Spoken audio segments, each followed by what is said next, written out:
안녕하세요. 39세 여성입니다.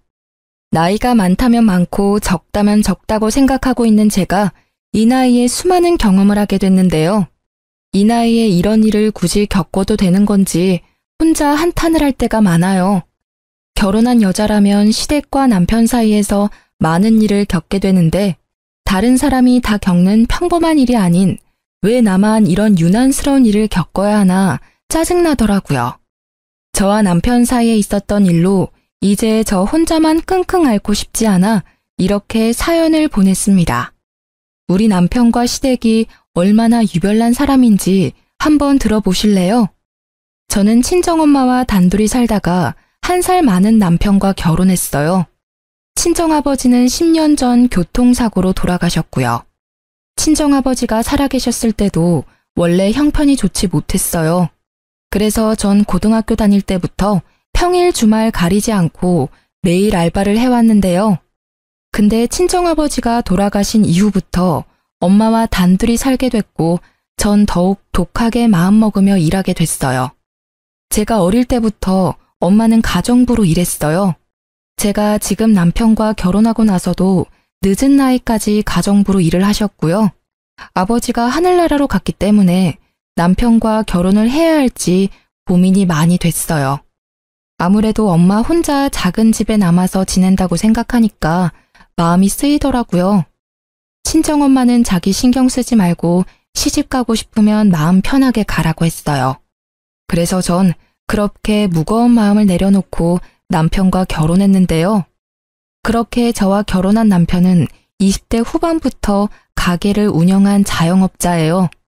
남편은 오래전부터 본인 사업을 꾸리는 게 꿈이었던 사람이라서 남들이 대학 갈 때 본인은 바로 일하게 됐다고 해요. 열심히 여기저기 가게에서 알바를 하다가 남들은 몇 번 망한 뒤 성공한다고 하는 사업을 남편은 운이 좋게도 첫 가게가 바로 성공하여 가게 3개까지 늘릴 수 있었어요. 그런 남편의 가족은 시어머님, 시누이가 전부예요. 시아버님은 암으로 돌아간 지 몇 년 되셨어요. 그래서 남편이 시어머님과 아가씨를 책임지고 있었고요. 저와 결혼하기 전까지만 해도 남편의 가게 수입은 나쁜 편은 아니었다고 해요. 근데 자세한 내막을 살펴보니 꼭 그렇지만은 않았어요. 남편이 저와 결혼하기 전 가게 운영이 바짝 잘 되는 것 같아서 매장을 늘린 거였는데 저와 결혼할 무렵부터 가게의 사정이 좋지 않았다네요. 그래서 남편과 결혼 준비하면서 엄청 싸웠어요. 당신 나한테 결혼하자고 프로포즈할 때 돈 많이 모아놨다고 결혼 걱정하지 말라고 했었잖아. 그거 다 거짓말이었어? 요즘 가게 사정 안 좋다며. 가게 사정 안 좋은 거 어떻게 알았어? 엄마가 그래? 아니면 내 동생이? 누가 얘기했는지가 중요해? 어제 당신 보려고 가게 갔는데 없어서 매장 매니저한테 물어봤더니 당신 친구 만나러 잠깐 나갔다고 말하면서 요즘 가게 사정 안 좋은데 사장인 당신은 매장 도울 생각 전혀 안 한다더라. 가게 지금 적자라며. 대출금도 매달 나가는데 당신은 오히려 대출금 내야 할 돈으로 매일 탱자탱자 놀고 있다며.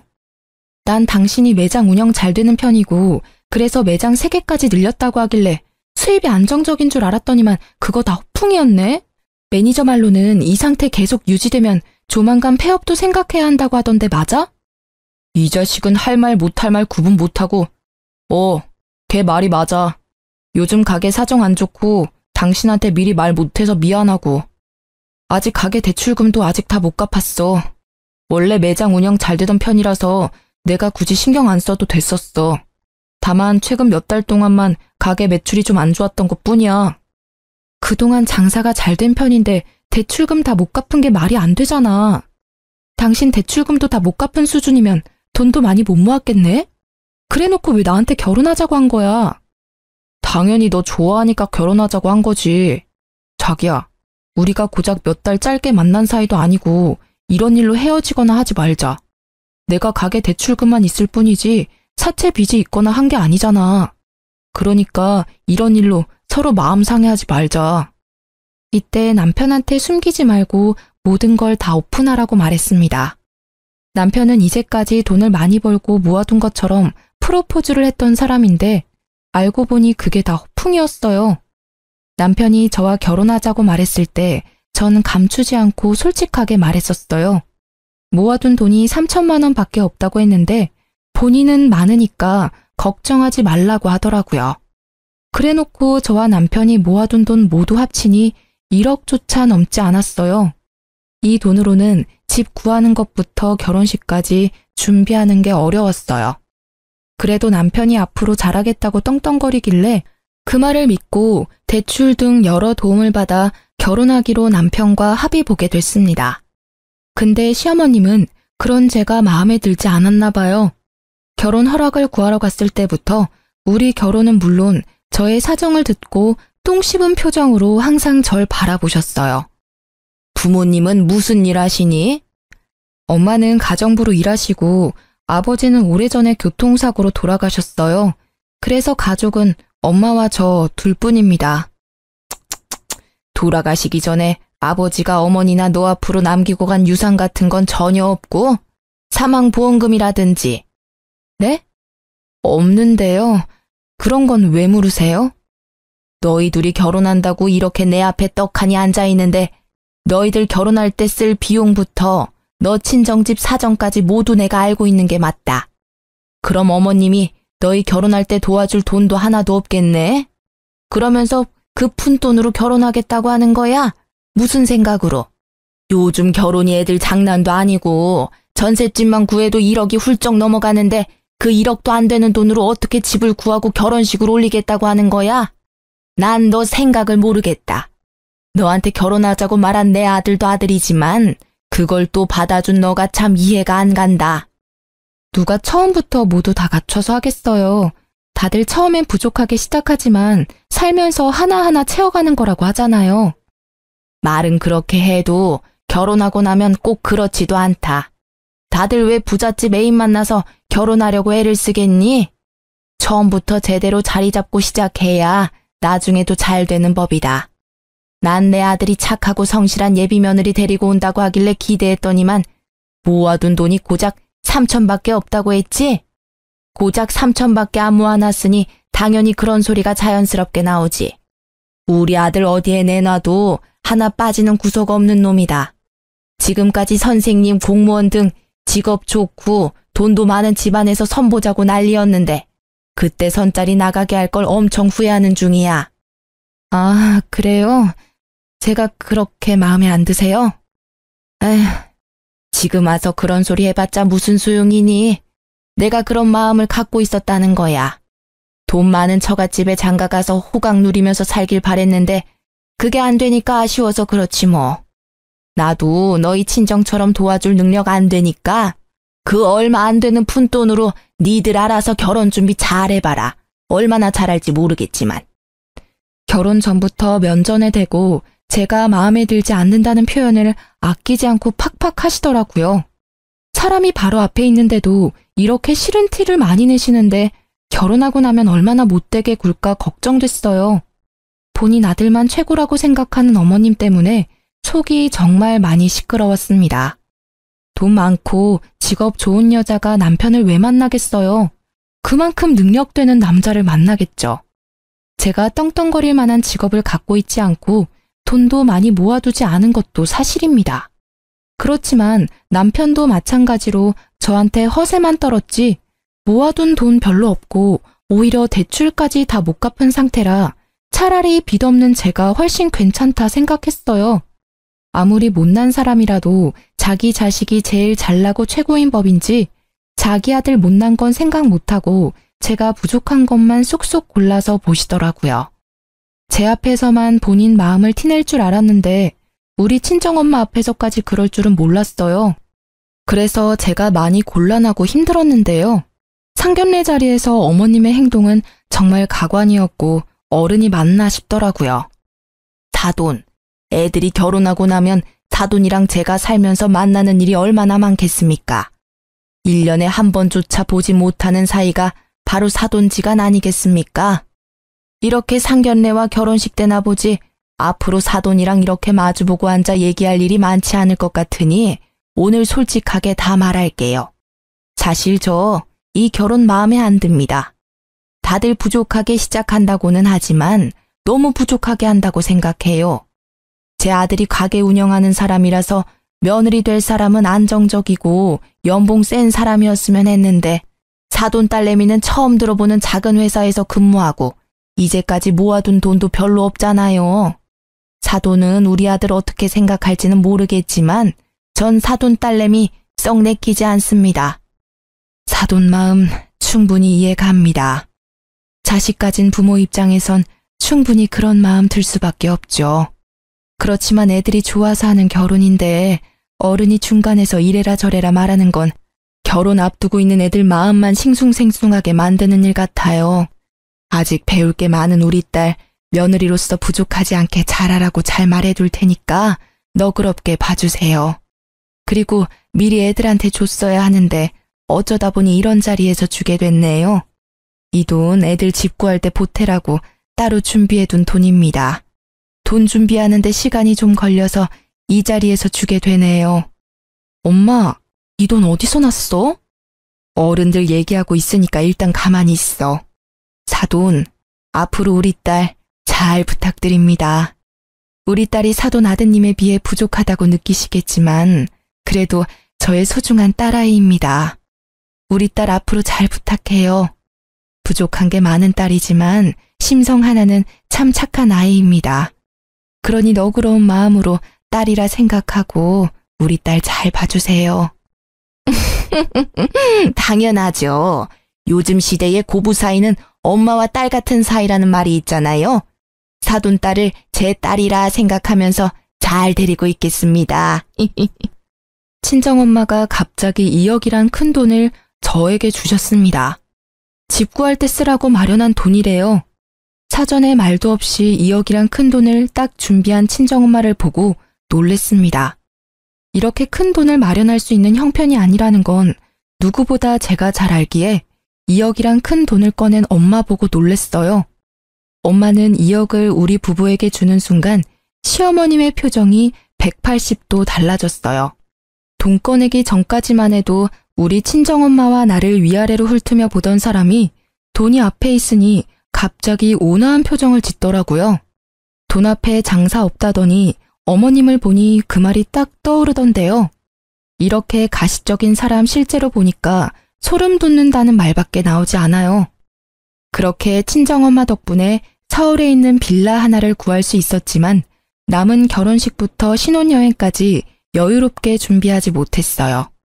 그래서 결혼식과 스드메는 최대한 가성비 좋게 준비했고 신혼여행도 해외가 아닌 제주도로 선택했어요. 집 구하고 신혼여행까지 다녀온 다음 시어머님께 인사를 드리기 위해 갔더니 어머님 행동이 상견례와 결혼식 때 모습이랑은 너무 달랐었어요. 애초에 시어머님은 반반 결혼을 한 것 자체만으로 마음에 들지 않았지만 저희 친정엄마가 2억을 우리에게 준 건 매우 좋으셨나 봐요.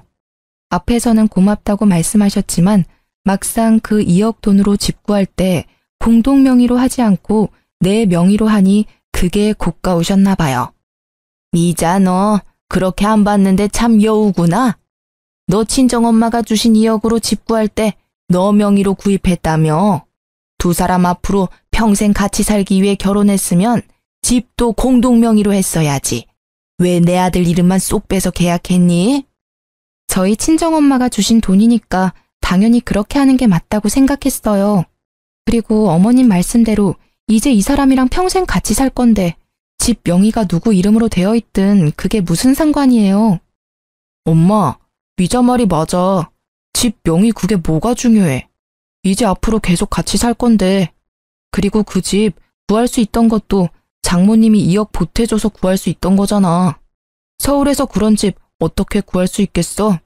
그러니까 엄마, 너무 명의에 집착하지 마. 이 멍청아.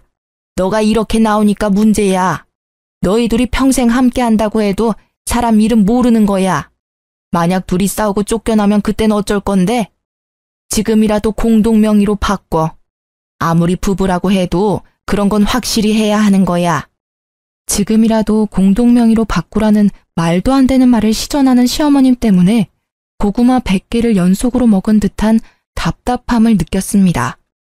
다행히 남편이 중간에서 그런 소리 계속할 거면 지금 집에 갈 거라며 저를 데리고 급히 나가준 덕분에 그 당시 안심할 수 있었고 남편을 믿을 수 있었어요. 결혼 전에는 믿음직스럽지 못했던 남편이 집 명의일로 저한테 믿음을 줬는데 그런 남편한테 배신감을 느낀 적이 있는데요. 결혼하고 나서도 여전히 가게 매출이 아슬아슬했어요. 그래도 우리가 생활하는 데 있어서 빠듯한 수준까지는 아니었는데요. 그러던 어느 순간부터 남편이 가지고 오는 매달 생활비가 점점 부족해지기 시작했어요. 남편 통장을 정리하면서 알게 된 사실이 매달 시누이와 시어머님한테 용돈을 보내고 있었더라고요. 그것도 10만 원 수준이 아닌 100만 원씩을 보냈었어요. 그걸 보는데 어찌나 황당하던지 남편이 매달 돈을 줘야 하는 날만 되면 대출금 갚아야 한다고 돈 없다 말했어요. 그렇게 내가 번 월급 200만 원으로 빠듯하게 생활을 해야만 했어요. 먹고 싶은 거 못 먹고 하고 싶은 거 하지 못하며 힘들게 살고 있는데 시어머님한테 매달 용돈 주고 있는 게 엄청 서운하더라고요. 제일 서운했던 건 우리 친정엄마한테 용돈 한 번 준 적이 없다는 거였어요. 우리 친정엄마는 우리 집 구할 때 보태라고 2억 준 것도 모자라서 남편 생일마다 상다리 부러질 정도로 맛있는 밥 만들어 먹이는데 그런 남편은 우리 엄마한테 받을 줄만 알지 자주 얼굴을 비추지도 않았어요.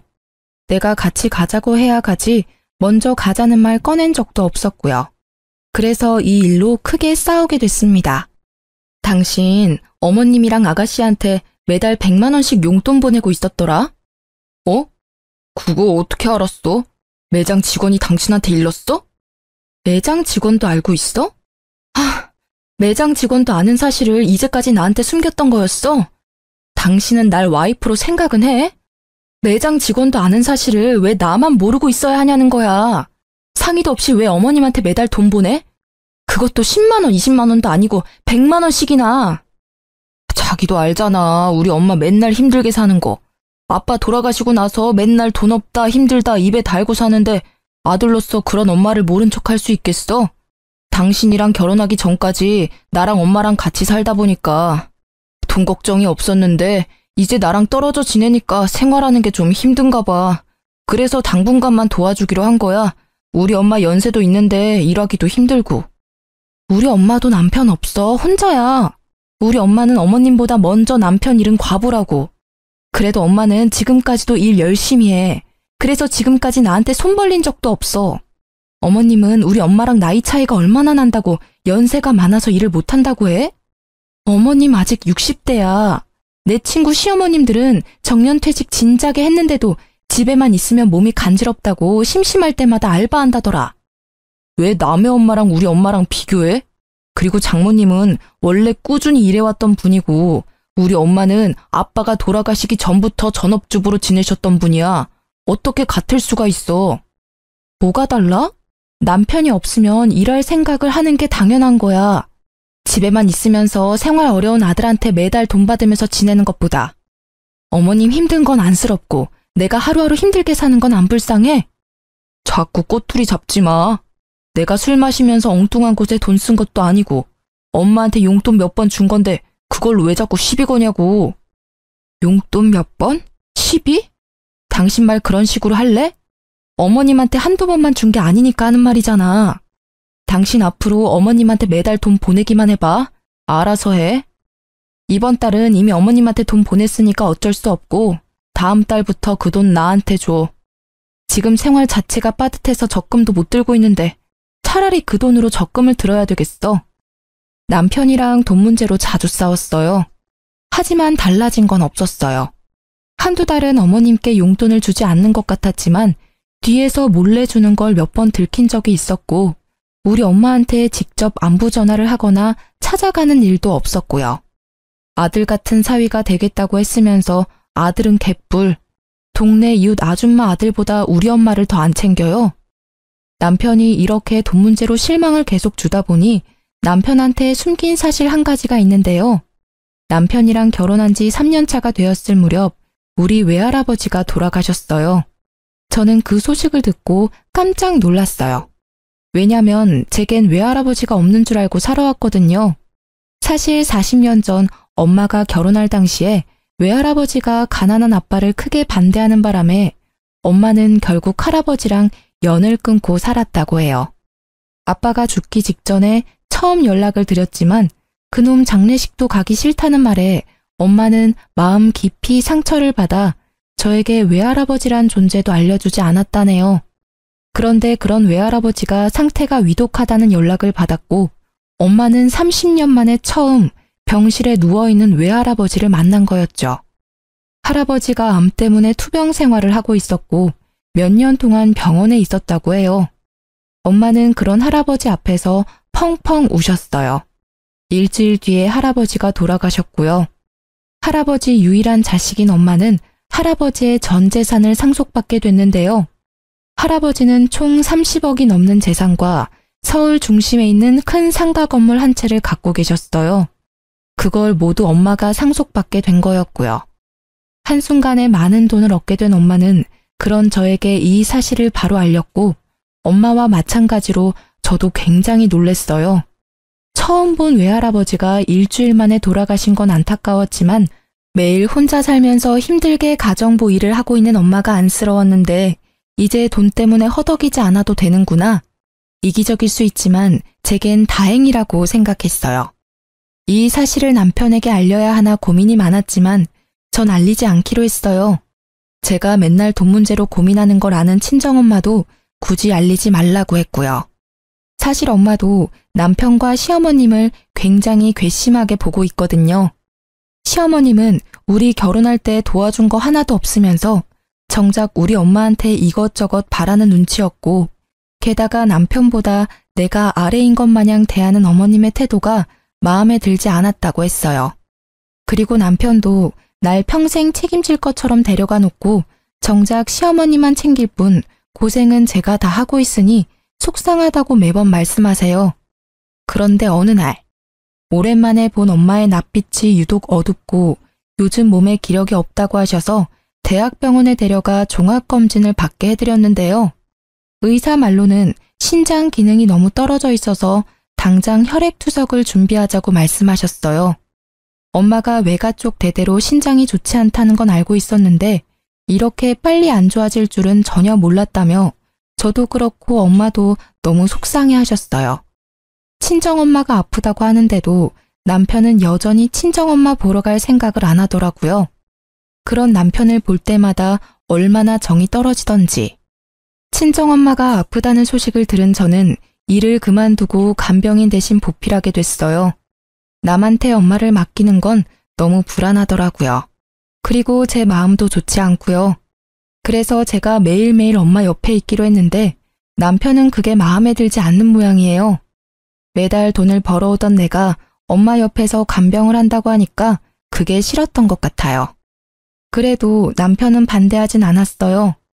놀려고 일을 그만둔 게 아니고 친정엄마가 아파서 그만둔 거라 이 상황에서 나한테 따지고 들면 본인이 나쁜 사람이 된다는 걸 알기 때문이에요. 그리고 지난번에 본인이 엄마한테 매달 용돈 드린 걸 들킨 전적이 있기 때문에 저한테 일 그만두는 걸로 트집을 잡지 않더라고요. 엄마가 아픈 이후로 할아버지가 주신 건물 관리를 못하고 있어요. 병원에 있는 시간이 많고 그럴 기력도 없기 때문에 평일은 엄마 간병, 매주 주말마다 건물과 집을 관리해 주기로 했는데요. 근데 남편이 그런 제가 의심스러웠나 봐요. 평일 위주로만 친정엄마 간병하기로 했는데 주말에 쉬지 않고 교회를 다니니까요. 그래서 남편은 주말 하루 가게로 가지 않고 절 미행했나 봐요. 제가 매주 친정엄마 건물로 출근 도장을 찍으니 남편이 1층에 카페를 운영하고 있는 임차인에게 저에 대해서 물어봤다고 하는데요. 이자 씨, 잠깐만 얘기 좀 할래요? 안녕하세요. 지금 가게 한창 바쁠 시간 아니에요? 이자 씨한테 꼭 말해줄 게 있어서요. 그래서 직원한테 잠깐 양해 구하고 나왔어요. 다름이 아니라 며칠 전에 어떤 남자가 미자 씨에 대해 물어보고 가더라고요. 그래서 제가 이 건물주 딸이라고 말해주긴 했는데 좀 이상해서요. 네? 어떤 남자가요? 어떻게 생긴 남잔데요? 날 찾을 남자는 없을 텐데. 2층에 곧 가게 하나 빠진다고는 들었는데 거기 알아보고 있는 분인가? 상가 임대 자리 알아보는 것 같진 않았어요. 그 남자가 미자 씨 콕 집어서 물어보는 것도 수상하고, 미자 씨가 매주 주말마다 건물 관리하러 올 때마다 그 남자가 저 멀리서 지켜보는 것 같더라고요. 키는 180은 넘는 것 같고 덩치도 좀 있었어요. 피부는 까무잡잡한 편이에요. 만약 그 남자 또다시 찾아오거나 저 찾으면 그때 바로 저한테 전화해주세요. 제가 걱정이 됐던 임차인은 어떤 남자가 저에 대해 물어봤으니까 조심하라고 말해주더라고요. 건물 CCTV를 확인해보니까 남편이 약 3주 동안 건물 앞에 어슬렁거린 게 딱 찍혔더라고요. 어슬렁거린 이후에도 남편은 저한테 직접적으로 건물에 대해 물어보진 않았거든요. 임차인을 통해 건물주가 친정엄마라는 걸 알게 된 이후부터 남편의 태도가 180도 달라졌어요. 평소에 친정엄마한테 전화 한 통 안 하던 남편이 하루에 한 통씩 꼬박꼬박 전화하고 매주 가게 휴무일 때마다 친정엄마 만나러 가더라고요. 장모님, 저 왔어요. 오늘 몸은 어떠세요? 지난주보다 살이 더 빠진 것 같아요. 아이고, 우리 윤서방 왔어? 점심은 먹고 온 거야? 그럼요. 장모님도 점심 챙겨 드셨어요? 약은요? 이럴 때일수록 밥 꼬박꼬박 잘 챙겨 드셔야 해요. 예전처럼 하루에 한 끼만 드시지 마시고요. 지난번에 보니까 병원밥 절반도 안 먹던데요. 그러지 말고 꼭 다 드세요. 우리 윤서방이 내 걱정해주니까 좋네. 결혼하고 나서 한동안 얼굴 잘 비추지도 않더니만 처음엔 아픈 게 싫었는데 윤서방 보면 아픈 게 가끔은 좋네. 죄송해요. 이제부터 잘할게요. 당신 가게 일 안 바빠? 이렇게 자리 오래 비워도 돼? 가게보다 장모님이 먼저지. 가게는 나 없이도 알아서 돌아가. 당신 볼 일 있으면 보고 와. 내가 장모님이랑 있을게. 갑자기 왜 그래? 왜 안 하던 짓을 하냐고. 당신 원래 우리 엄마 이렇게 알뜰살뜰 잘 안 챙겼잖아. 엄마 아프다는 소식 들었을 때도 바로 엄마 만나러 가지도 않던 양반이 왜 이제 와서 잘하는 척 하냐고. 미자야, 윤서방한테 왜 그래? 이제야 사위 노릇 한다는데 너무 뭐라 하지 말고. 엄마는 가만히 있어봐. 이상하잖아. 갑자기 안 하던 짓을 하니까. 지금이라도 잘하고 싶어서 그렇지. 그동안 엄마랑 여동생만 챙기기 바빴지 정작 장모님 챙겨드린 적은 없더라고. 장모님이 아프다는 소식을 들었을 때도 실감이 안 났고, 나 지금부터라도 잘할게. 전 이미 CCTV와 임차인 덕분에 남편이 건물에 눈이 멀어 잘해주는 걸 알고 있었거든요. 만약 몰랐다면 이 인간 이제야 철 좀 들었네 하며 넘어갔겠지만 건물을 보고 간 이상 남편의 행동이 전부 가식처럼 보였어요. 화가 불쑥불쑥 올라왔지만 일단 꾹 참았어요. 그렇게 한동안 모른 척하고 있었는데 남편이 갑자기 건물에 대해 물어보더라고요. 너무 궁금했는지 이제 더 이상 숨기지 않던데요. 여보, 물어볼 게 있는데 장모님 건물 하나 있어? 지난번에 장모님이 어떤 사람이랑 통화하는 거 엿들었는데 건물 어쩌고 저쩌고 하는 것 같길래 일부러 엿들은 건 아니고. 아, 건물? 있지. 외할아버지가 돌아가시면서 엄마한테 물려준 건물이야. 나도 알게 된 지 얼마 안 됐어. 미리 말 못해서 미안. 에이, 미안하긴. 어머님 건물인데 일일이 나한테 설명 안 해줄 수도 있지 뭘. 근데 그 건물 장모님 돌아가시면 그대로 당신한테 상속되는 건가? 요즘 상속은 어떻게 진행되는 거야? 난 아빠가 남긴 유산이 없다 보니까 상속 문제는 잘 몰라서. 그게 왜 궁금해? 엄마 지금 죽는 것도 아닌데. 당신 좀 웃긴다. 그걸 왜 당신이 궁금해해. 상속 문제는 한참 뒤의 일이니까 말도 꺼내지 마. 우리 엄마 죽을 날짜 받아놓은 사람 같잖아. 아, 미안해. 내가 생각이 짧았다. 그냥 난 궁금한 마음에 물어본 거야. 나쁜 의도는 없었어. 그래도 그런 건 미리 알고 있는 게 좋잖아. 요즘 100세 시대라고 해도 질병으로 죽는 사람이 예전보다 더 많아졌다고 하길래. 외할아버지도 신장 안 좋아서 돌아가셨다고 하니까. 그건 내가 알아서 할 문제니까 당신이 나서지 마. 엄마 아픈 것 때문에 속상해 죽겠는데 왜 죽는 얘기를 꺼내고 그래? 당신 우리 엄마 건강보다 건물이 중요한 거야? 아니야. 나도 장모님 충분히 걱정돼. 이제 건물 얘기 그만 꺼낼게. 내가 괜히 속물된 것 같고 그렇네. 남편은 뻔뻔하게 우연히 건물에 대해 알게 됐다고 거짓말을 하더라고요. 그래서 저도 일부러 말을 아꼈어요. 근데 남편은 우리 엄마 건강보다 건물이 중요한지 건물 상속 문제에 대해서 묻기 시작하더라고요. 마치 엄마가 죽은 날짜 받아놓은 사람처럼 말이에요. 울컥한 저는 남편한테 언성을 높였는데 남편은 바로 미안하다고 사과를 하더군요. 옛날 같으면 내가 이렇게 화를 낼 때 남편도 같이 맞대응하는 편이었어요. 근데 지금은 절대 그렇지 않아요. 내가 화내면 바로 수긍하고 미안하다고 바로 사과를 하더라고요. 최대한 제 신경을 건들지 않으려고 참는 것 같았어요. 그런 남편을 볼 때마다 원래 이렇게 계산적인 사람이었나 배신감이 들더라고요. 그러던 어느 날 남편이 먼저 잠든 밤이었어요. 한동안 마음이 편치 않아 잠을 깊이 못 잤어요. 엄마 걱정 때문에 마음 편치 않는데 남편이 자꾸 옆에서 짜증나게 하다 보니 예민해져서 불면증이 찾아왔었거든요. 남편이 먼저 잠들고 전 누워서 뒤척이고 있는데 갑자기 남편 핸드폰 문자 알림 진동이 울렸어요. 이 늦은 새벽에 남편한테 연락할 사람이 없다는 걸 알고 있기 때문에 어떤 사람이 이 늦은 시간에 연락했는지 궁금했어요. 원래 남편 핸드폰을 보거나 하지 않는 편인데 왠지 이날따라 꼭 보고 싶더라고요. 그렇게 남편 핸드폰을 확인했는데 충격적인 문자 내용을 확인하게 됐어요. 그건 바로 시어머님과 남편이 나눈 문자 내용인데요. 엄마, 미자한테 건물 장모님 거 맞냐고 물어봤는데 맞다고 인정하네. 다행이야. 건물이 10층은 훌쩍 넘는 건물이던데 부동산에 물어보니까 그 건물 엄청 비싸. 잘 됐다.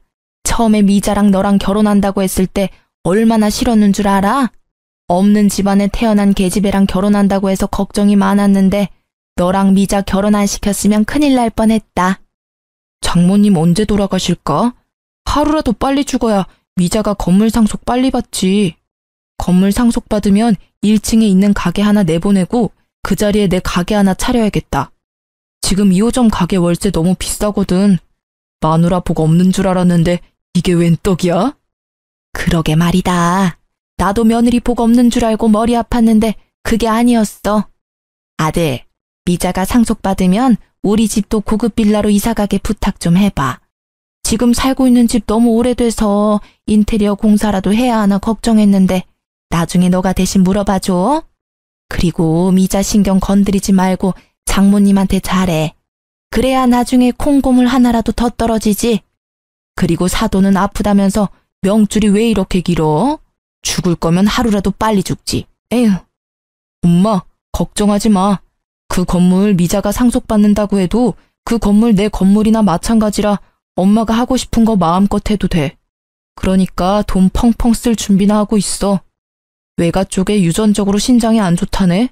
미자도 장모님 닮았으면 오래 살 팔자는 아닐 거야. 그럼 그 건물 당연히 나한테 넘어오겠지? 너무 좋다. 문자 내용이 너무 충격적이라 숨이 턱턱 막혔어요. 옆에서 자고 있는 남편을 보는데 뺨 한 대 올려붙이고 싶었거든요. 겨우 참고 남편과 시어머님이 나눈 문자 내용을 모두 사진으로 남겨놨어요.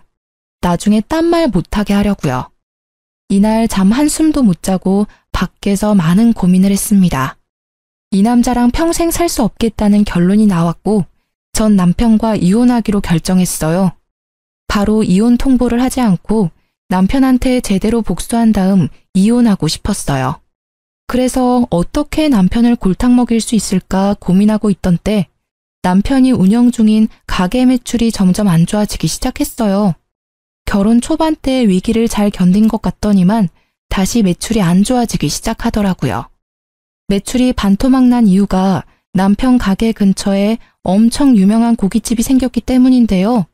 그 고깃집이 다른 지역에서 줄 서서 먹을 정도로 유명한 맛집이래요. SNS에서 엄청 난리라고 들었고요. 그 가게가 2호점을 냈는데 하필 남편 가게 근처에 오픈을 하게 됐더라고요. 남편은 동네 단골 장사로 운영되고 있던 고깃집이라서 금방 망할 위기에 놓였어요. 남편은 이겨낼 수 있다고 자신 있게 말하더니 아무리 홍보를 열심히 해도 반토막이 난 매출이 다시 오르진 않더라고요. 맨날 적자만 나니까 그걸 충당할 돈이 없고 직원들 월급 밀릴 위기까지 처해지자 폐업하기로 결정했어요. 보통 폐업을 하면 근심 걱정이 많은 얼굴로 다녀야 하는데 오히려 남편은 콧노래를 부르며 좋아하더라고요. 그래서 왜 이렇게 기분이 좋냐고 물어봤는데요. 당신 폐업한 사람 맞아? 요즘 콧노래 자주 부르는 것 같아. 당신 그 가게 오래 운영했잖아. 그만큼 애정이 많았던 거 아니었어? 폐업해서 기분 안 좋을 줄 알았는데. 에이, 안 될 것 같으면 이렇게 단칼에 정리할 줄도 알아야 해. 그리고 당신 나중에 건물 물려받을 거니까 내가 힘들게 돈 벌지 않아도 되잖아. 나도 이제 쉴 때가 됐지. 이제 마누라 덕 좀 보고 살아보자. 룰루랄라 노래를 부르면서 백수로 지내고 있는 남편을 보니 아주 미치고 팔짝 뛰겠더라고요. 이젠 대놓고 건물을 탐내는 남편 때문에 더 이상 이혼을 늦추면 안 되겠다 싶더라고요. 그래서 전 본격적으로 남편에게 복수를 하기로 결심했는데요. 여보, 며칠 전에 엄마한테 건물 어떻게 할 거냐고 물어봤는데 나한테 최대한 빨리 줄 거라고 하네. 뭐? 정말? 우리 장모님 통 크시네. 역시 장모님은 쿨하고 아주 멋진 사람이야. 당신도 장모님 본받아. 근데 조건 하나가 있어. 너네 엄마랑 연 끊고 살면 증여해준다네? 그렇게 할 수 있어? 그렇게 안 하면 엄마 죽을 때까지 그 건물 안 주겠대. 죽고 나서도 건물 안 줄 수도 있고. 자식이라고 해서 무조건 그 건물 받을 수 있다고 생각하는 건 아니지? 그 건물주인 엄마가 나한테 상속 안 한다고 하면 못 받는 거야. 그러니까 그 건물 하루라도 빨리 받고 싶으면 지금 당장 너네 엄마랑 연 끊고 살래? 엄마랑 안 보고 살라고? 그게 말이 돼? 다른 조건도 아니고 엄마랑 연을 끊고 살라니. 어떻게 부모 자식이 안 보고 살아? 그럼 건물 없던 걸로 해야지. 어쩔 수 없네. 엄마한테 말할게. 우리 그 건물 필요 없을 것 같다고. 아니, 잠시만. 나한테 시간을 줘. 알겠다. 내가 엄마 안 보고 살게. 그럼 그 건물 당신한테 가는 거 맞지? 그럼 녹음기에 대고 말해. 뭐? 그렇게까지 꼭 해야 돼? 내가 약속 지킬게. 뭘 굳이 녹음기에 녹음까지 하려고 해. 당신이 나중에 딴 말 할 수도 있는 거잖아. 구두 약속이라고 생각하고 녹음기에 말해. 남편은 녹음까지 하는 건 오버라고 난리를 쳤지만 전 끝까지 녹음해야 한다고 강력하게 말했어요. 싫으면 건물 포기하라고 말했더니 결국 녹음을 직접 하더라고요. 시댁과 연을 끊고 살기로 약속을 받아냈어요. 명절, 제사, 생신 모두 챙기지 않기로 했으며 매달 시어머님께 준 용돈도 바로 끊기로 약속했어요. 그리고 5년 동안 절대 시댁에 발걸음하지 않겠다는 약속도 받아낸 상태였는데요. 전 그 말이 녹음된 녹음기를 들고 친정엄마한테 다녀오겠다고 했어요. 전 남편한테 친정엄마한테 다녀온다고 말한 뒤 바로 시어머님한테 녹음 파일을 보냈어요. 녹음 파일을 들은 시어머님은 바로 저한테 전화해서 고함을 질렀어요. 너 도대체 뭐 하는 년이야? 자식이랑 부모 연을 끊게 만들려고 해? 너 지금 어디야? 당장 만나. 어디긴 어디예요. 어머님이 앞으로 살 고급 빌라 찾는 중이죠. 어머님, 고급 빌라에 그렇게 살고 싶으셨어요? 우리 엄마가 빨리 죽었으면 할 정도로요? 근데 왜 우리 엄마 재산으로 편하게 살 궁리만 하세요? 왜 우리 엄마 건물로 호의호식 하려고 하는 거냐고요? 너가 그걸 어떻게... 너가 지금 오해한 모양인데 난 그런 적 없다. 없긴 뭘 없어요. 거짓말 좀 하지 마세요. 어차피 어머님 고급 빌라 근처에도 못 가실 거예요. 제가 그 건물 받으면 그이가 어머님이랑 안 보고 살겠다고 저랑 약속했거든요. 우리 아들이 그럴 애가 아닌데. 암튼 내가 아들이랑 다시 연락해보마. 어머님은 당황을 감추지 못하고 바로 남편에게 전화를 해본다며 전화를 뚝 끊었어요. 전 어머님과 통화를 끝내고 바로 이혼 전문 변호사를 찾아갔는데요. 문자 내역부터 남편이 매달 시댁에 100만 원 준 내역까지 모두 보여줬어요. 그리고 이제껏 남편한테 생활비다운 생활비를 받아본 적이 없다고 고작 30만 원 내놓는 사람이라고 말했어요. 그렇게 바로 변호사와 함께 이혼 소송을 진행했어요. 곧 건물 물려받을 생각에 좋아하고 있던 남편은 이혼 소송장을 받고 난리가 났는데요. 갑자기 자기한테 왜 그러냐고 약속한 거랑 내용이 다르지 않냐고 따졌어요. 그런 전 남편한테 난 모르는 일이라고 너 엄마한테 연락해서 물어봐 라는 말을 툭 던지고 전화를 뚝 끊었어요. 남편한테 하루에 수십 통씩 전화가 왔었는데 전 끝까지 안 받았어요. 전 남편과 사이가 좋지 않은 것부터 지금까지 있었던 일에 대해 친정엄마한테 알리지 않았었는데요. 근데 친정엄마는 이 사실을 전부 눈치채고 있었더라고요. 엄마가 이 사실을 어떻게 알게 된 거냐면 남편 때문에 알게 된 거였는데요. 남편이 엄마한테 직접 연락해서 건물 공시지가부터 평수까지 세세하게 다 물어봤다고 하더라고요. 그것도 모자라서 폐업을 앞두고 있는 시기에 생활비가 부족하다고 우리 엄마한테 300만 원까지 받았더라고요. 이 모든 사실을 저한테 비밀로 했고요. 전 열이 너무 받아서 집을 팔기로 했어요. 남편이 꼴 보기 싫어서 잠시 친정엄마 집에서 생활하고 있었는데 그런 엄마한테 이 일에 대해 전해 듣고 제 명의로 된 신혼집을 바로 팔았어요. 한순간에 그 집에서 쫓겨난 남편은 소송에서 패소까지 하게 됐는데요. 패소한 남편은 결국 위자료와 변호사 비용까지 전부 본인이 부담해야 했어요. 다행히 우리 부부 사이에 아이는 없었지만 아이가 없고 결혼 생활이 길지 않다는 점에서 위자료를 많이 받지 못했어요. 위자료 금액은 적지만 그래도 벼룩처럼 내 피를 빨아먹으려고 한 남편과 시댁한테 복수를 제대로 한 것 같아 속이 다 시원했어요. 제가 이혼을 성공하고 난 다음 엄마는 바로 저에게 건물 증여를 해주셨어요. 엄마도 제 간병을 받으면서 제가 빨리 이혼하기만을 기다리고 있었다네요. 건물 소유자가 바로 바뀌면서 전 건물 청소해줄 아줌마를 2명 구하기 위해 구직 사이트에 공고를 올렸어요. 공고를 올리고 바로 1시간 뒤에 여러 이력서와 연락이 왔었는데요. 그렇게 면접 볼 사람 2명을 뽑았고 그 다음날 면접을 보기 위해 만났는데 그 2명의 면접자가 바로 시어머님과 아가씨였어요. 어머님은 절 보자마자 욕설을 날리며 제 머리채를 잡으려고 하는 거 제가 건물 CCTV를 가리켰어요. 아줌마, 여전히 그 못된 성질머리 못 고치셨네요.